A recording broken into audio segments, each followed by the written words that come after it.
Directly उम्मीद थी भंवर पंचकथा के अंदर जाएंगे, शायद थोड़ा एक जर्क लगेगा, बिकॉज 2-3 दिन से स्वाध्याय हुआ नहीं है। तो एक छोटी कथा, इसको लेने के बाद अपन आगे बढ़ते हैं। एक इंसान, बच्चा, 5-6 साल का बच्चा था। उसको दर्पण, मिरर पसंद ही नहीं। वो जीवन में कभी मिरर यूज ही नहीं करता था, आराम से घूमता था फिरता था, बाल बनाने तो ऐसे बना लेता था। नो पफ पाउडर कुछ भी नहीं। उसको मिरर पसंद ही नहीं थे। ऐसे 3-4 साल 5 साल निकल गए, 10-11 साल का ये बच्चा हुआ, एकाएक एक दिन गलती से मिरर के सामने खड़ा रह गया। कुछ और काम था और ऐसे ही मिरर को देख लिया, और देखकर एकदम से उसका हार्ट स्टॉप हो गया।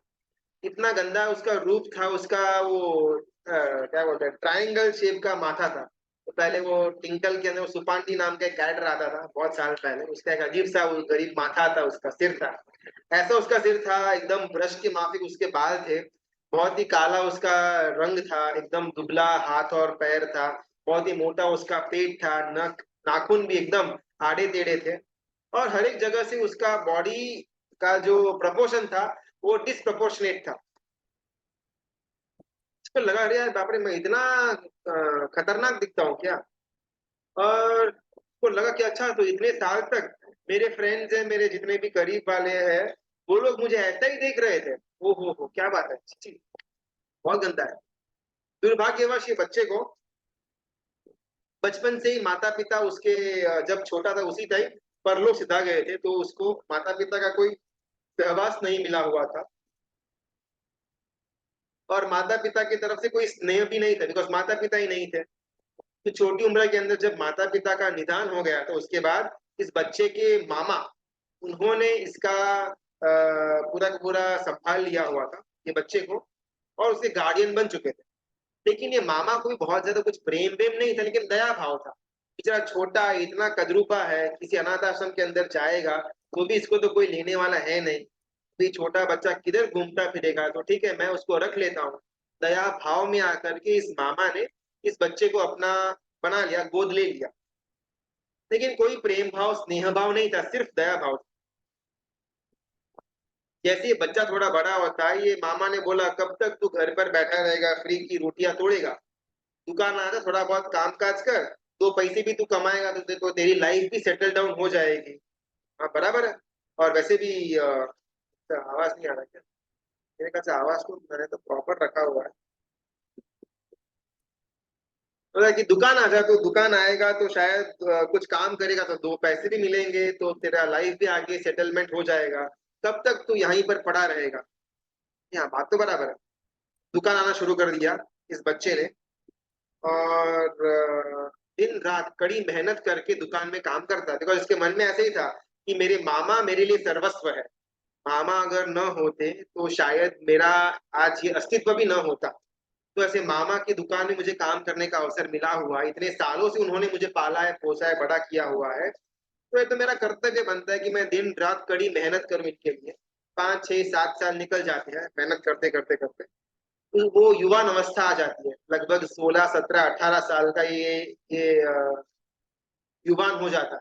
और मन के अंदर एक ख्याल आया कि अभी मुझसे शादी कौन करेगा। मैं तो इतना कदरूपा दिखता हूँ, दुकान में जो ग्राहक आते हैं वो लोग मुझसे बात तक करना नहीं चाहते, इसीलिए मेरे मामा ने मुझे ये सब माल सामान उठाने का और स्टॉकिंग करने का काम दिया हुआ है, क्योंकि लोग मुझसे बात करना नहीं चाहते। इस अवस्था के अंदर कोई भी स्त्री, कोई भी कन्या मुझसे शादी करे, कैसे पॉसिबल है। तो पूरा का पूरा जीवन मुझे ऐसे ही निकाल देना पड़ेगा। बहुत मूडलेस रहना शुरू कर दिया। 2-4 दिन हुए ना हुए, मामा ने देख लिया कुछ तो गड़बड़ है भाई, ये बोलता नहीं है, ऐसे ही मुंह लटका है, उदास रहता है, क्या प्रॉब्लम है, पूछते हैं एक दिन। और वो युवान बोलता है कि मैं अभी 18 ईयर्स का हो चुका हूँ, अभी मेरा शादी करने का उम्र हो चुका है, लेकिन ये रूप के साथ तो कोई शादी नहीं करेगा। तो मुझे टेंशन है कि क्या पूरा का पूरा जीवन इसी प्रकार मुझे बिता देना पड़ेगा। शादी तो करनी है, संसार जमाना है। अरे मामा बोलता है कि तू चिंता मत कर, तेरा मामा भी जिंदा है। ये मामा की ना 7 बेटियां थी। तो मामा कहता है कि मेरी 7 पुत्रियां हैं, तो कोई ना कोई एक पुत्री जो भी राजी होगी उसकी शादी मैं तेरे साथ करवा दूंगी, कोई टेंशन मत ले। और वापिस जो मांगे, हाँ तो ठीक है। वापिस काम के अंदर मन लगा करके दिन रात काम करना शुरू कर दिया। अवसर मिला और वो मामा ने अपनी 7 पुत्रियों को बुलाया और उनको बोला कि हमारे यहाँ पर जो ये रहता है, ये युवान, इसके साथ अगर किसी को भी शादी करने की इच्छा है तो बोल दो, आई एम रेडी, मैं उसके साथ आप लोगों में से किसी एक की शादी करवा दूंगा। और सब लोगों ने एक साथ उत्तर दिया, नहीं, हम नहीं करेंगे। पहली वाली को पूछा, क्यों भाई, प्रॉब्लम क्या है? पहली वाली बोली, कितना कदरूपा दिखता है, अगर आपने मेरी शादी उसके साथ किसी भी हालत में करवाई ना, अगले ही दिन आप मेरा डेड बॉडी देखोगे। अरे बाप, नहीं नहीं। इसी प्रकार के छह की छह बाकी की पुत्रियों का भी जवाब आता है। और ये मामा एकदम टेंशन में आ गया कि यार एक बार बात तो हो गई कि शादी करवा दूंगा, लेकिन कोई रेडी नहीं हो रही मेरी बेटियां, क्या बोलूंगा सोच रहे। और बहुत ही फटाफट एकदम से ये बात ये युवान के कान तक आ गई कि ऐसा ऐसा मामा ने घर के अंदर अपनी सात बेटियों को पूछा और हर एक ने धराहर मना कर दी। सोच रहा, इतने साल से जो लोग मुझे जानते हैं, अगर वही लोग में से मुझसे शादी करने को एक भी रेडी नहीं, तो अनजान व्यक्ति तो कैसे मेरे साथ शादी करेगा, शादी करेगी? अपना जीवन गया वेस्ट, इसी तरह निकाल देने का है किसी के यहाँ पर छोटा मोटा नौकरी करना, अगर पैसे भी कमाऊंगा तो किसके लिए? न बीवी है, न परिवार आगे बढ़ने वाला है, क्या काम ऐसे जीवन का? बहुत निराश हो जाता है, जाता है वन के अंदर। और मन में डिसाइड कर दिया हुआ था कि अभी इस ऐसा जीवन जीने का कोई मतलब नहीं है, व्यर्थ है, सुसाइड दी एंड कर देते हैं, इस दुख का तो दी एंड हो। झाड़ के नीचे बैठा हुआ है, एकदम उदास उसका चेहरा लटका हुआ था, और इसके मन के अंदर दी एंड करने का विचार आ चुका। और आगे स्टेप ले इससे पहले एक बहुत ही कोमल हाथ उसके सिर को सहलाता है पीछे से। एकदम चौंक गया, अरे इस वन के अंदर कोई मनुष्य, और वो भी इतना कोमल स्पर्श मेरे लिए, कौन है कौन है? पीछे घूम करके देखता है तो एक जैन मुनि भगवंत वहां पर थे और बालों पर हाथ सहलाते। और ये मुनि भगवंत को देख करके इसको अहोभाव आया, उनको उनके सामने वंदन नमन किया। और मुनि भगवंत ने पूछा कि बहुत चिंता में दिख रहे हो, क्या प्रॉब्लम? और इसने अपनी पूरी कहानी बोली। ये युवान ने, युवान का नाम होता है नंदीशेन। कुछ समय पहले हमने नंदीशेन की कहानी देखी थी। वो नंदीशेन श्रेनिक महाराजा का पुत्र नंदीशेन था। और ये नंदीशेन, जिनका उपनाम यानी कि इनका सफिक्स आता है, प्रीफिक्स आता है सेवा मूर्ति, सेवा मूर्ति नंदीशेन। तो नंदीशेन बोलता है कि ऐसा ऐसा मेरा जीवन था, मैं जन्म हुआ, माता पिता गए, ऐसा रहा, शादी नहीं हो रही थी। जैन मुनि भगवंत कहते, वो मुनि भगवंत कहते हैं कि तू अभी सुसाइड करेगा तो उससे क्या चीज सॉल्व होगी? बोले एटलीस्ट मेरा ये दुख तो पूरा होगा, वरना इसी प्रकार इस दुख के साथ इतना लंबा जीवन, I won't be able to live, ये जीवन तो खत्म हो। मुनि भगवंत कहते हाँ वो बात बराबर है, तेरा ये भव, ये जीवन तो खत्म हो जाएगा, लेकिन दुख वो बरकरार रहेगा, बल्कि वो दुगना होगा। जैसे यहाँ पर तू मरेगा, तेरा आत्मा किसी और भव के अंदर, गति के अंदर जाएगा, वहां पर यही दुख कंटिन्यू होगा, वो भी डबल क्वांटिटी में।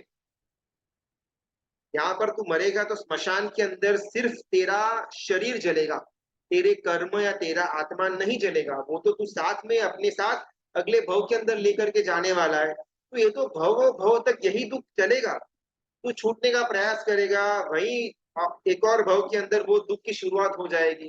तो ये तो धी एंड नहीं है।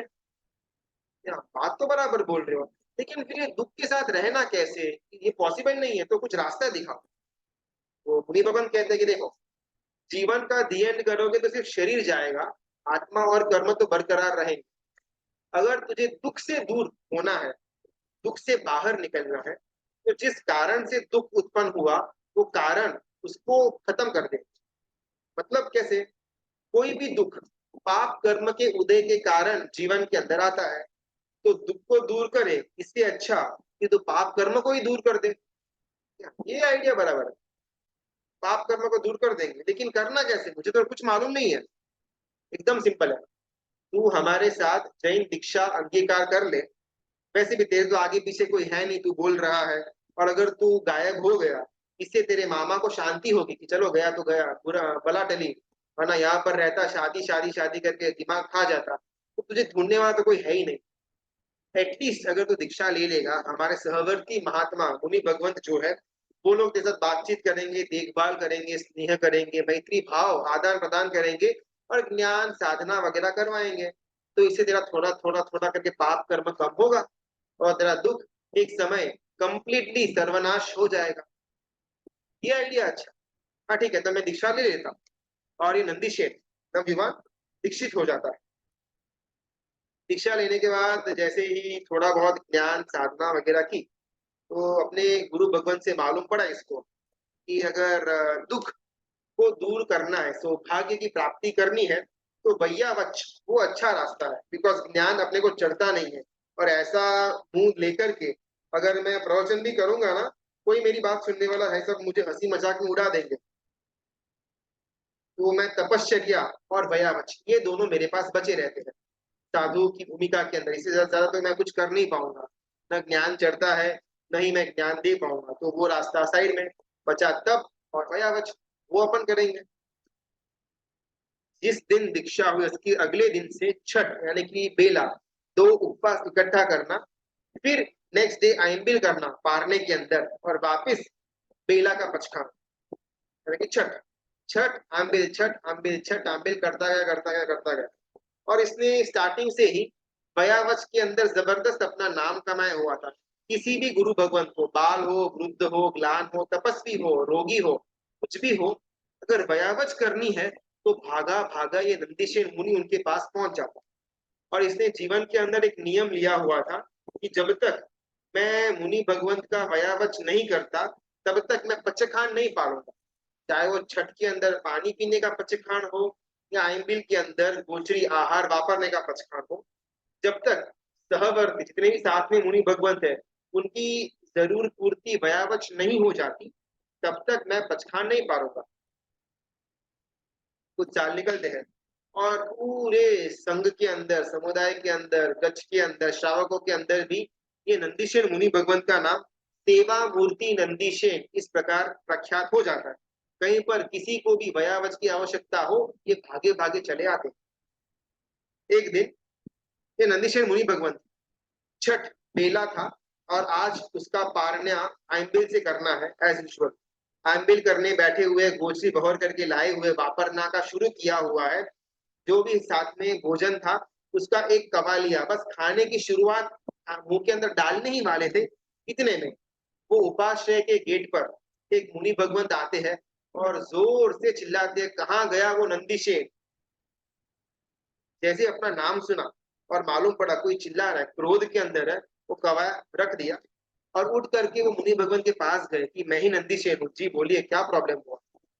बोला अच्छा तू ही है वो नंदीशेन, मूर्ख, अपना नाम बहुत सेवा मूर्ति करके तूने हवा बना करके रखी हुई है, और यहाँ पर वयावच करनी है और तू दिखता ही नहीं है। नहीं नहीं, मुझे मालूम नहीं था कहाँ पर वयावच है, आप बोलो बोलो मैं रेडी है।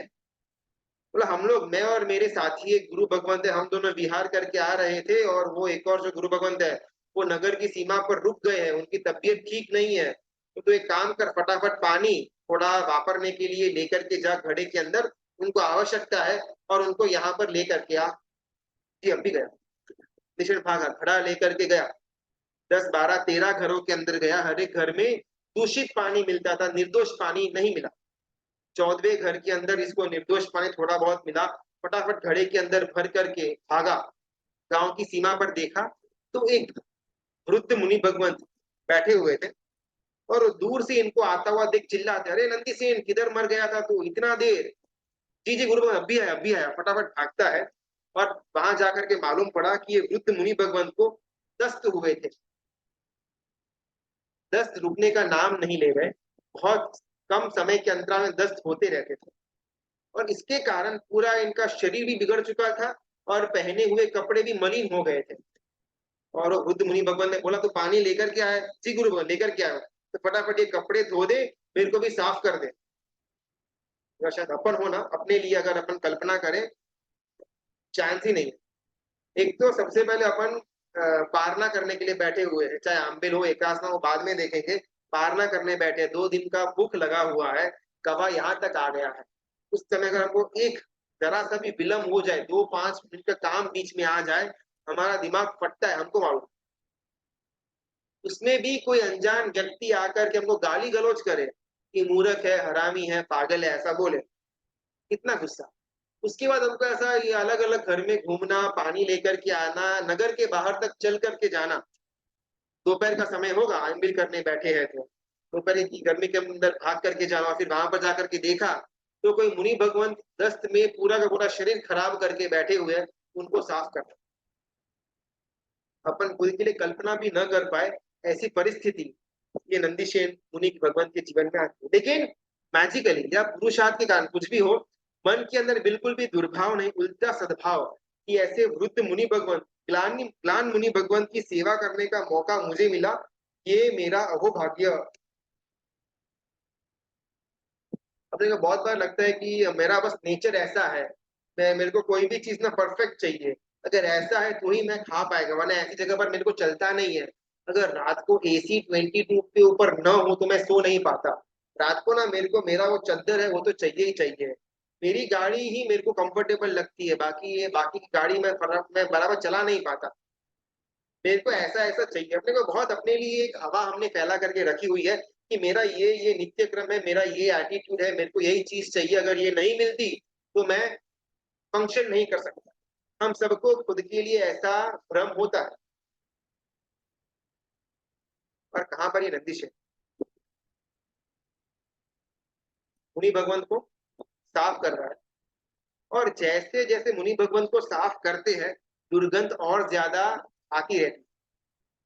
समझ नहीं पा रहे नंदिश मुनि भगवंत की किया क्या था, बिकॉज पानी थोड़ा बहुत ही मिला था, वो तो पूरा हो गया। थोड़ा बहुत पानी में कपड़े धो दिए और थोड़ा बहुत बचा हुआ पानी में इनको साफ कर दिया, लेकिन अभी भी उनके दस्त रुक नहीं रहे। असमंजस में आ जाते हैं ये मुनि भगवंत की, क्या किया जाए। वो वृद्ध मुनि भगवंत कहते कि एक काम कर, तेरे बस का ये कुछ है नहीं, तू मुझे उपाश्रय तक लेकर के जा, नगर के अंदर जहां पर मेरे सहवर्ती मुनि भगवंत है वही कर लेंगे, तू तो वेस्ट निकला। तेरा तो सिर्फ नाम इतना बड़ा बड़ा है, कुछ काम तेरे को आता नहीं है, अंगूठा छाप है तू व्यावच के अंदर, ठीक है। और ये अपने आप, हाँ मैं कुछ भी करके इनको मुझे शाता दिलवानी है, ऐसा मन के अंदर ये नंदीशन सोच रहा है। मैं क्या करूं जिसके कारण ये वृद्ध मुनि भगवान को शाता पहुंचे। इसलिए बहुत ज्यादा दुखी हो गए हुए अपनी अवस्था के कारण, मुझे कुछ तो करना पड़ेगा। ठीक है, मैं इनको उपाश्रय तक लेकर के जाता हूँ, लेकिन मुनि भगवान वृद्ध है, चल नहीं पा रहे हैं। और ये नंदीशन कहता है कि आप एक काम करो, मेरे शोल्डर मेरे खभे के ऊपर बैठ जाओ, मैं आपको उपाश्रय तक लेकर के जाऊंगा। फटाक से ये बुद्ध मुनि भगवान खभे के ऊपर बैठ गए, बैठे हैं, दस चालू है। नंदीशेन मुनि भगवान का पीछे का पूरा उनके मल से लिप्त हो जाता है। दुर्गंध का तो कोई लिमिट नहीं, सीमा पार दुर्गंध आती है। धीमे धीमे धीमे नंदीशेन मुनि भगवान वो वृद्ध मुनि को उठा करके लेकर जा रहे। रास्ता थोड़ा डिफिकल्ट था और धीमे धीमे जा रहे हैं। इतने में हाथ में पड़ी हुई लकड़ी से मारते हैं ऊपर बैठे हुए मुनि भगवान की, फटाफट चल, ऐसा जाएगा तो शाम इधर ही हो जाएगी, मैं इधर ही बेहोश हो जाऊंगा, मुझे जाकर के मेरे दस्त का इलाज भी तो करवाना है। जी जी मैं अभी अभी फटाफट जाता हूँ। और स्पीड में पाँव उठाना शुरू कर दिया। 2-5 मिनट बाद फिर से डंडा मारा, रहे इतना जल्दी जाएगा मेरे को गिरा देगा, इधर ही मेरा मृत्यु हो जाएगा, थोड़ा देख के धीमे चल भाई।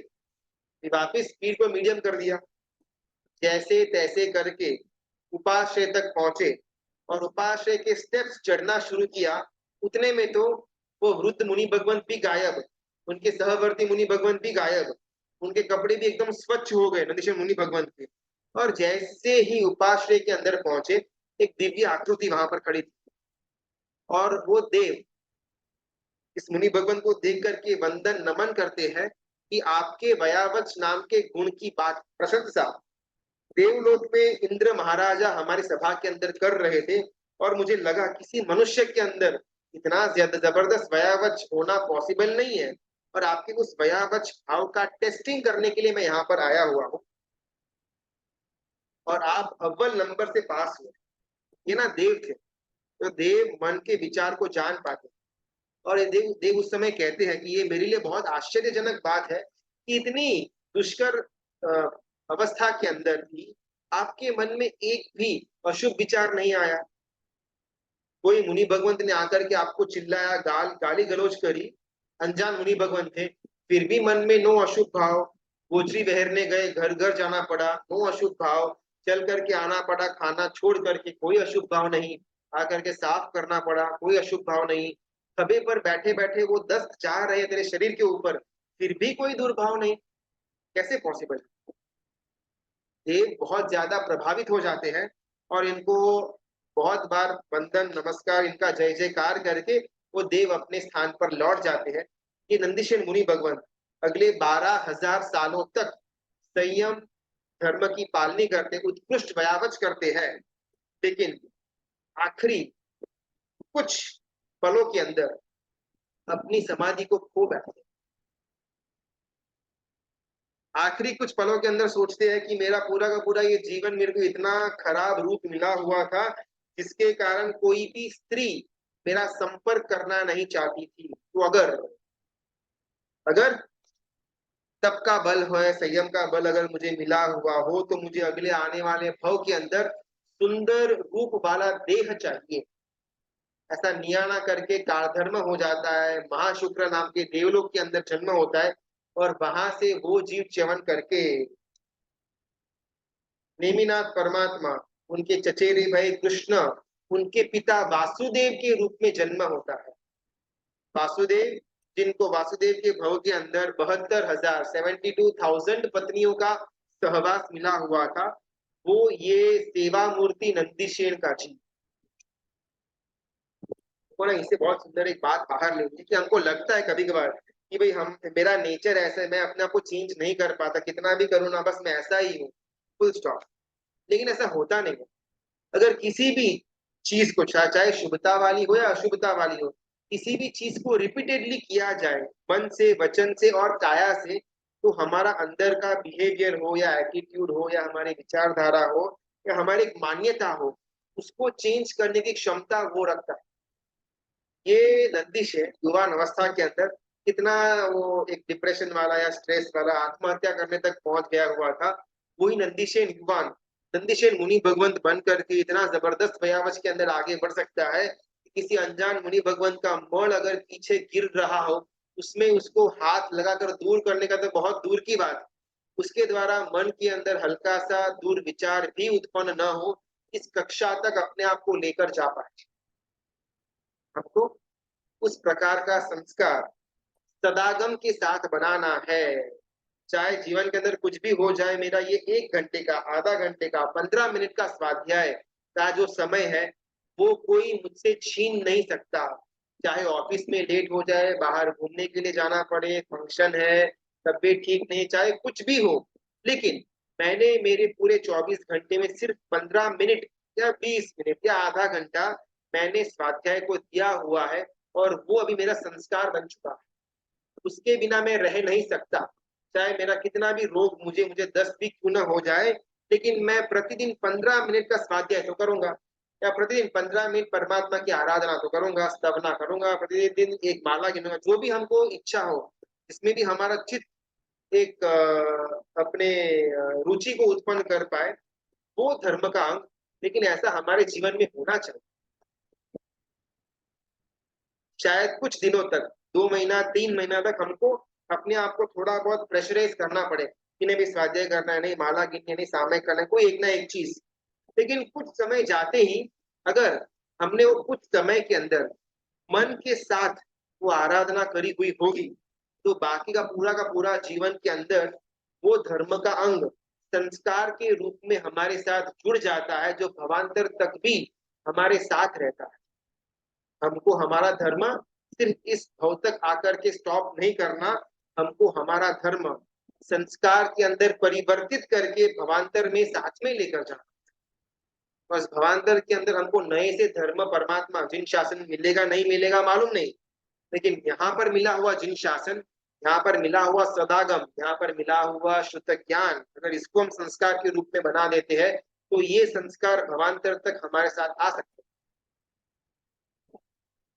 प्रज्ञा विशाला और अग्रहित संकेता की बातचीत। अग्रहित संकेता पूछती है, हमारी लास्ट क्लास में बात हुई थी कि ये सदागम कैसे है, अगर इनकी इतनी बड़ा चढ़ा करके बातचीत हो रही है, तो एग्जैक्टली में वो कैसे है, मुझे उनको देखना है, मिलना है, परिचय के अंदर आना है, बातचीत करनी है, मेरे मन के संशय दूर करने हैं, मुझे तो क्या उसके उनके पास लेकर जाएगी। और प्रज्ञा विशाला कहती है कि यही तो मेरा उद्देश्य था, मेरा गोल यही था कि मैं उनको चढ़ा बढ़ा करके इसके लिए बोल रहे थे कि तेरे मन के अंदर मिलने की, उनका अनुकरण करने की झंखना उत्पन्न हो।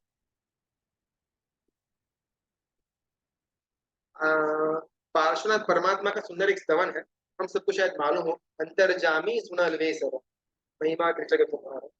उसमें लगभग चौथी कड़ी आती है, लटपट नू हवे काम नहीं रे, प्रत्यक्ष दर्शन दीजिए जी, हुआ डे धी जू नहीं साहिब, पेट पड़िया पति जे जी।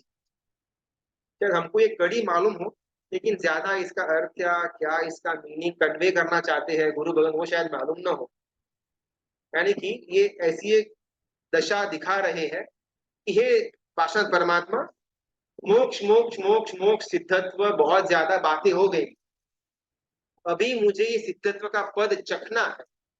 कोई अगर भूखा आदमी हो ना, उसको रसोई घर में लेकर के जाए कि भाई तेरे लिए ये बन रहा है, तेरे को ये मिलने वाला है, तेरे को ये सब्जी खाने की है, तेरे को ये मिठाई खाने की है, आधा घंटा 1 घंटा 2 घंटा तक उसको पूरा पूरा चक्कर मरवाते रहे। लेकिन एक पॉइंट आएगा, वो जब आदमी बोलेगा कि बस बहुत हो गया, इसका स्मेल मैं ले लिया, लेकिन स्मेल लेने से मेरी भूख शांत नहीं होगी, मुझे वो लड्डू कब खाने को दोगे, तब मेरी भूख मिटेगी। धुआं तो बहुत ले लिया, लेकिन धुएं से पेट नहीं भरता।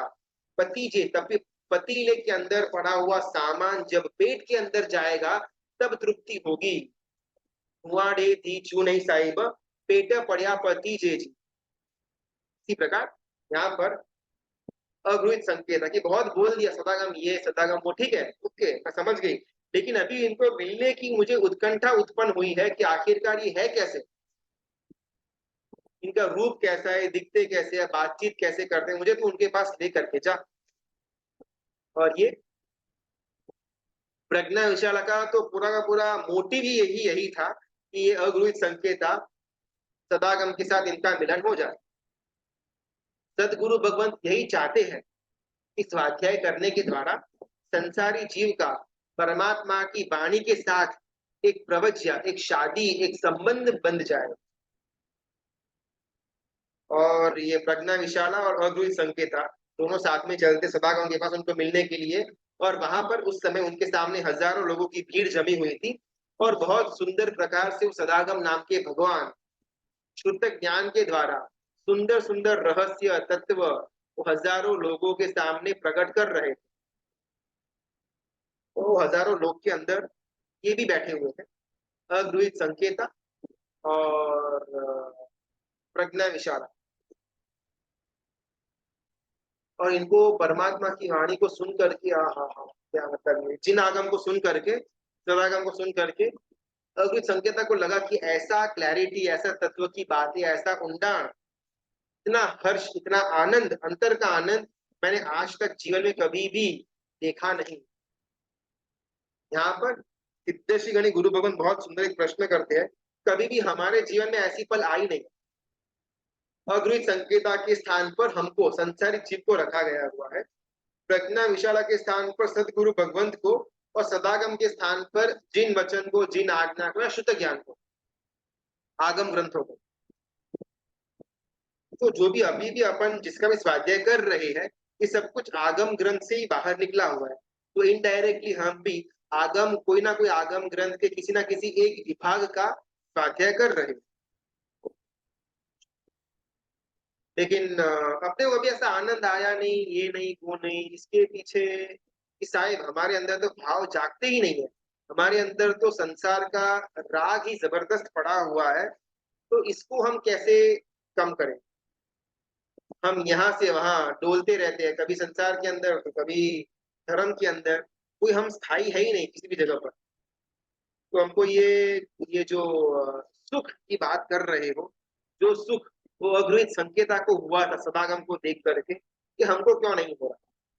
बहुत सुंदर सोचा है, अपन भी 2 साल से स्वाध्याय साथ में कर रहे हैं, बहुत कुछ, लेकिन अभी भी शायद कोई बीच में एक आधा दिन कुछ अनुकूलता न होने के कारण स्वाध्याय यहाँ पर न हो पाए। तो इंडिविजुअली हमको मालूम है कि इसके अलावा कितना मन हमारा होता है या फिर कितना मन नहीं होता है पुस्तक खोल करके खुद बैठने का। कोई करवाए तो हम कर लेंगे, लेकिन मुझे स्वयं करना पड़े तो ना भी ना। बस कभी भी हमको वो एक खिंचाव, वो एक आनंद नहीं आता स्वाध्याय करने में। तो हमारे जैसे किसी जीव का प्रश्न होगा सिद्धेश्वरी गुरु भगवान को, और गुरु भगवान कहते हैं कि अगुहित संकेता, उसको जो सदागम को देख करके खुशी, एक आनंद की अनुभूति हुई, उस घटना में जाने से पहले एक और घटना की तरफ हमको जाना पड़ेगा। जैसे ही प्रज्ञा विशाला ने वो बातें कही समागम के बारे में, वो बातों से मोहित हो गई अगुरुहित संकेता। उससे भी पहले अगुरुहित संकेता प्रज्ञा विशाला के ऊपर संपूर्ण भरोसा रखा हुआ था। इसीलिए तो जब प्रज्ञा विशाला सदागम के बारे में बात करती है, तो प्रज्ञा विशाला को ये विचार, तो अगुरुहित संकेता को ये विचार नहीं आता, ये सब तो हवा में बातें हो रही है, किसने देखा, ये अपने पॉकेट का डाल रही हुई होगी, मैं थोड़ी देखने गई थी, बोलती है तो बोलने दो, मेरे को क्या। ऐसा कोई भी भाव अगृहित संकेता को नहीं आया हुआ था, क्योंकि अगृहित संकेता और प्रज्ञा विशाला के बीच में संबंध एकदम मैत्रीपूर्ण संबंध। क्या हमारा हमारे गुरु भगवंत के साथ ऐसा मैत्रीपूर्ण संबंध है? अगर गुरु भगवंत के साथ हमारा ऐसा संबंध नहीं है, तो गुरु भगवंत के द्वारा जो सदागम हमको प्राप्त होगा, उसके अंदर आनंद बिल्कुल भी नहीं आएगा। शायद ऐसा हो सकता है। ये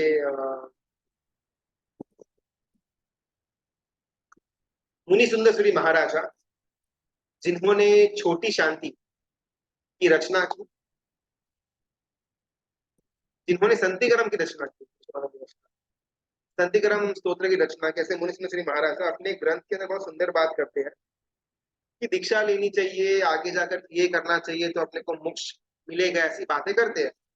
लेकिन अगर मैं व्यवहार संसार के अंदर बैठा हुआ हूँ और मैं ये मानता हूँ कि भाई मुझे दीक्षा लेनी ही नहीं, मुझे ये लोच नहीं करवाना, मुझे ये भूखा नहीं रहना, तपस्या नहीं करनी, नंगे पैर नहीं घूमना, मुझे दीक्षा लेनी ही नहीं है, फिर इतनी सारी बातें उपमिति भव प्रपंच कथा के अंदर, जहां पर आखिरकार जीवों को दीक्षा मार्ग के ऊपर स्थिर किया जाए, या एटलीस्ट मन से संसार की असारता को पैदा किया जाए, ये जिसका हार्द है हर एक उपमा के अंदर। तो अगर मुझे दीक्षा लेनी, this is not a cup, not my cup of T, ये मेरे लिए नहीं है, अगर मैं ऐसा हूं, तो ये स्वाध्याय करने से मेरे को क्या तो फर्क पड़ने वाला है, मैं दीक्षा क्यों लूं।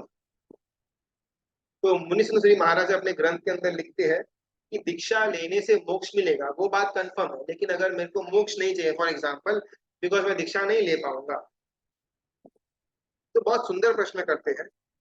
चलो मोक्ष को एक बार साइड में रखते हैं, क्या भवांतर के अंदर सुख चाहिए? सुख तो चाहिए। तो क्या घर पर बैठे बैठे धंधा बढ़ाने से, घर पर बैठे बैठे परिवार का ख्याल रखने से, घर पर बैठे बैठे इस शरीर का ख्याल रखने से क्या भवांतर के अंदर सुख मिलेगा? अगर सुख चाहिए तो कुछ ना कुछ हमको देना पड़ेगा, ये कर्म सत्ता है, कोई फ्री में कोई रेवड़िया नहीं बांट रहे हैं, कुछ दोगे तो कुछ मिलेगा, पुण्य दिया तो मनुष्य का भाव मिला।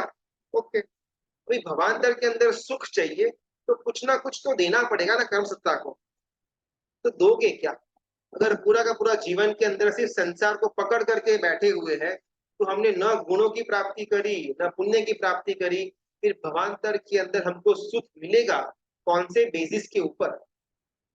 दीक्षा जीवन से, दीक्षा लेने से शायद मोक्ष की प्राप्ति हो सकती है, वो तो शायद बहुत फ्यूचर की बात है, लेकिन इमीडिएटली अगर भवांतर के अंदर सुख भी चाहिए, तो भी दीक्षा लेनी आवश्यक बन जाए। एटलीस्ट हम दीक्षा चाहे कब लेंगे नहीं लेंगे, वो सबका अलग अलग एक लेवल होगा, लेकिन दीक्षा लेने जैसी है, संसार में रहने जैसा नहीं है, ये बात अभी की अभी हमारे दिमाग में फिट होनी चाहिए। अगर मेरे नियति में हो, उदय में हो, परमात्मा करे कि यही साल में, यही महीने के अंदर मेरी हो जाए, 10 साल के बाद हो, 20 साल के बाद हो, 50 साल के बाद हो, अगर मरने से कुछ क्षण पहले भी चारित्र जीवन मुझे मिल जाता है, ओके, लेकिन एटलीस्ट अगर वो भी नहीं मिलता, संसार की असारता तो मेरे मन के अंदर उत्पन्न हो। प्रज्ञा विशाला और अगृहित संकेता सदागम की वाणी का पान कर रहे हैं, और ये अगृहित संकेता के मन के अंदर जबरदस्त सद्भावना उत्पन्न होती है कि क्या महापुरुष है ये सदागम, इतने वर्षों से इसी नगर के अंदर रहते थे और मुझे मालूम भी नहीं, इतने समय से उपमिति भव प्रपंच कथा नाम का ग्रंथ की रचना हुई और मुझे अभी मालूम पड़ा, इतने समय से रामायण, जैन रामायण जैसी सूत्र अर्थ तत्व जैसी बातें हमारे शासन में थी और मुझे अभी मालूम पड़ा। कभी कभार हमको भी थोड़ा बहुत ऐसा फील होता है, कोई बहुत अच्छी पुस्तक हाथ में आ जाए, कोई बहुत अच्छी मूवी देख ले, वो इतने समय से मूवी थी, 20 साल पुरानी, मैंने तो अब भी देखी। तो एक भाव होता है कि हाँ, फोमो वाला, कि यार पहले अगर ये देखा हुआ होता, पहले मिला हुआ होता तो कितना अच्छा होता। सिमिलरली ये अग्रहित संकेता को मन होता है कि यार पहले से अगर मुझे मालूम होता सदागम के बारे में, तो मैं भी प्रज्ञा विशाला की तरह एकदम सुलझी हुई होती। अभी मैं भ्रमणा को लेकर के बैठी हूँ, एक एक करके सदागम मेरी भ्रमणा को दूर कर रहे हैं। बहुत बहुत अनुमोदना। सदागम की जो सभा वहां पर बैठी हुई थी, कुछ समय के बाद वो सभा बर्खास्त होती है। सब लोग अपने अपने घर पर चले जाते हैं और ये अगुहित संकेता और प्रज्ञा विशाला सदागम के पास आते हैं। सदागम के पास आकर के प्रज्ञा विशाला कहती है, ये मेरी दोस्त अगुहित संकेता, इसको आपके बारे में मालूम नहीं था। मैंने आपके बारे में थोड़ी बहुत बातचीत करी, उसको एकदम से मन हुआ आपसे मिलने का, एंड शी इज हियर। और दोनों के बीच में कुछ बातचीत होती है, सदागम के बीच में और अगुहित संकेता के बीच।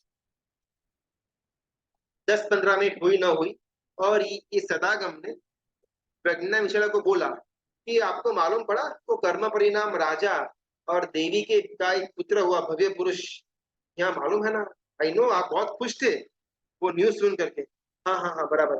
ठीक है, अभी मेरी इच्छा ये है कि आप वहां पर जाकर के, राजा के घर पर जाकर के, वो पुत्र की धाव माता बनो, और वो पुत्र को छोटी उम्र से ही सदागम के बारे में बिट्स एंड पीसीस देना आप शुरू करो। प्रज्ञा विशाला एकदम आनंद के अंदर आ जाती कि शायद पहली बार सदागम ने सामने से उनको बोला हुआ था कि आपको ये कार्य करना है, और जो हुक्म, जो आपकी आज्ञा करके ये प्रज्ञा विशाला निकल जाती है। ये सदागम रोकते हैं उनको कि एक एक एक वापिस सही है, आपको प्रतिदिन उधर ही रहना पड़ेगा। भव्य पुरुष को छोटी उम्र से ही सदागम का पान करना पड़ेगा, करवाना पड़ेगा। और जैसे 8 या 9 साल की वो भव्य पुरुष की उम्र हो जाती है, आपको उसको मेरे पास लेकर के आना होगा। और प्रज्ञावशाला अपने को अहोभाग्य मानती है कि शायद मेरा पूरा का पूरा जीवन सफल हो गया इस एक कार्य करने के द्वारा। फटाफट राजमहल जाती है, और वहां पर धाव माता, यानी कि जो स्त्री बच्चों को लालन पोषण करे, उनको खिलाए पिलाए साफ रखे, जिसको अपन आज के जमाने में वो आई कहते हैं, या मेड ऐसा कुछ बोलते हैं बेबीज के लिए, वैसा एक पोस्ट उसको धाव माता पहले के टाइम में बोलते थे।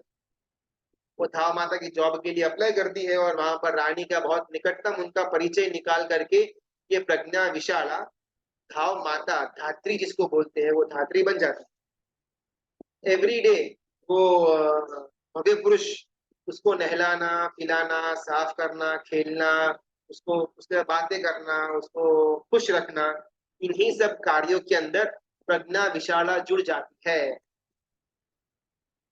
हमको भी ना गुरु भगवान स्टार्टिंग में अगर फर्स्ट टाइम किसी से मिलने जाएंगे ना कभी गुरु भगवान से, तो एकदम से आपको ये करना है, आपको ये बंद करना है, ऐसा कुछ नहीं बोलेंगे। एकदम इजी गोइंग। अच्छा आपको ये चीज पसंद है, हाँ तो ऐसा क्यों नहीं करते, ऐसा ही कर लो।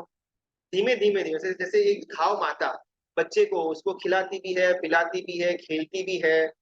हाँ गवर्नेंस, हाँ, खेलती भी है, उसको खुश रखती है। इसी प्रकार सदगुरु भगवान किसी भी जीव को, इसको धर्म के अंदर प्रवेश करवाना है, योग्यता है, लेकिन धर्म के अंदर प्रवेश नहीं हुआ, उनको इस प्रकार सहला करके भी कैसे भी करके उनको एक ट्रस्ट के अंदर लेकर के आएंगे गुरु भगवान।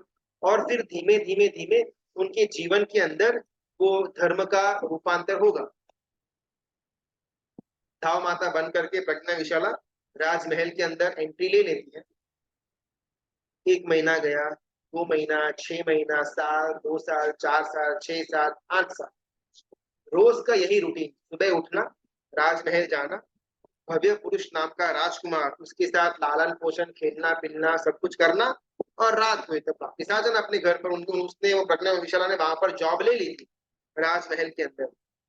ऐसे ही देखते 8 साल व्यतीत हो गए।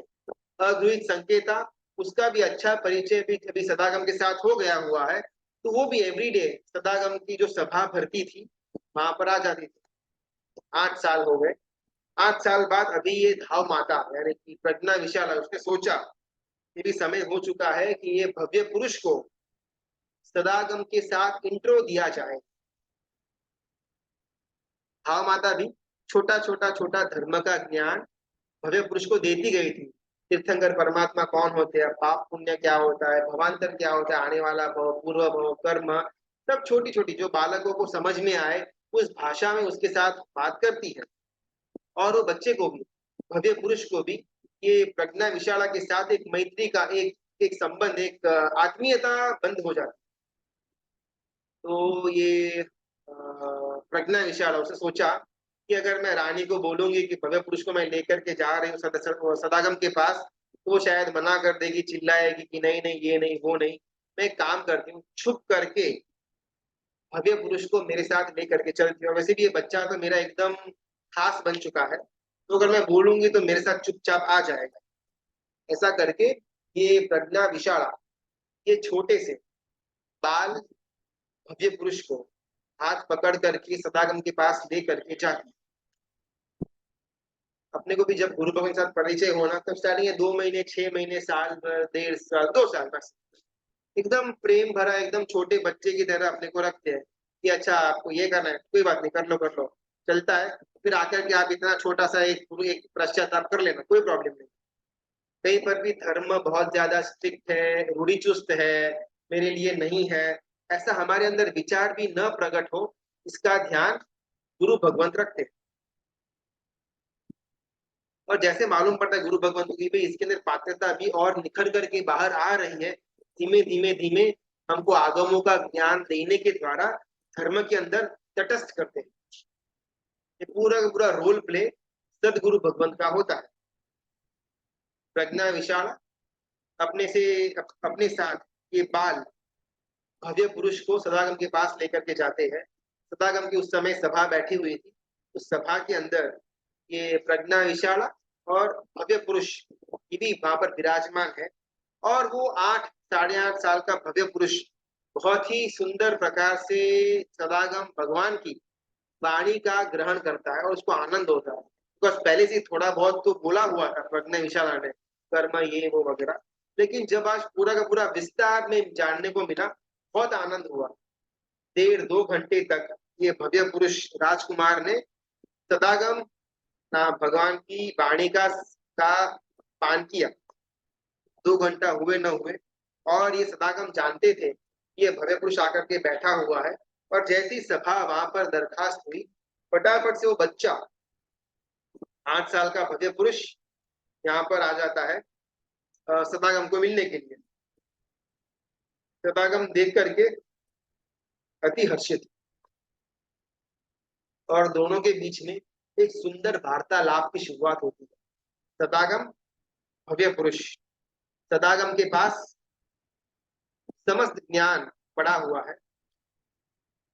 भव्य पुरुष के पास पात्रता है कि वो ज्ञान को ग्रहण कर पाए। सदागम को वो ज्ञान भव्य पुरुष को देना है और अपना कर्तव्य उसको अदा करना है। भव्य पुरुष को सदागम के पास से वो ज्ञान लेना है, बिकॉज वो भव्य पुरुष को रुचि है। इन दोनों का ब्रिज करवाने वाली प्रज्ञा विशाला इन दोनों की बातचीत को बहुत ही एक रोमांच पूर्वक सुनती है। बातचीत क्या होती है वो कल के सेशन में जानने का प्रयत्न करते हैं।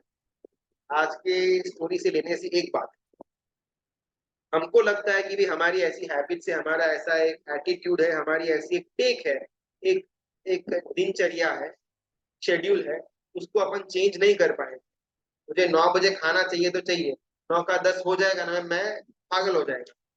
मेरे को रात को ये टाइम पर खाना नहीं खाता तो मेरे को नींद नहीं आती। जैसे हमने अपने खुद के लिए दिमाग के अंदर ग्रंथियों को बांध करके रखा हुआ है। ये नंदीशेन मुनि भगवंत, सेवा मूर्ति नंदीशेन मुनि भगवंत की जब कथा सुनते हैं तब मालूम पड़ता है कि ये सब ना हमारे खुद के दिमाग की उपज होती है। अगर हम चाहे हम पुरुषार्थ करें तो हमारे खुद के बिहेवियर को, शेड्यूल को, दिनचर्या को हम बहुत इजीली चेंज कर सकते हैं। लेकिन हमारा मन हमारे साथ गेम्स खेलता है और हमको चेंज नहीं करने देता। सुबह 7:30 बजे चाय नहीं मिली ना तो बस गया, पूरा का पूरा दिन मेरा वेस्ट जाता है, सिर दर्द होता है, मूड नहीं आता। ये सब हमारी भ्रमणा है। और इन्हीं सब भ्रमणा जो हमको धर्म से दूर लेकर के जाती है, ये हमारी भ्रमणा दूर हो और हम वापस धर्म के अंदर स्थिर हो। चाहे दीक्षा कब लेंगे मालूम नहीं, लेकिन दीक्षा लेने जैसी है और संसार छोड़ने जैसा है। ये अनुभूति सिर्फ विचार नहीं, अनुभूति हमारे अंदर प्रकट हो पुरुषार्थ के द्वारा, ये प्रयत्न हम सब करें।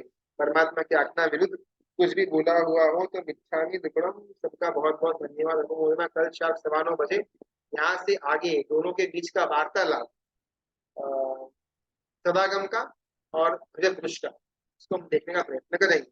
उसका बहुत बहुत धन्यवाद। प्रणाम।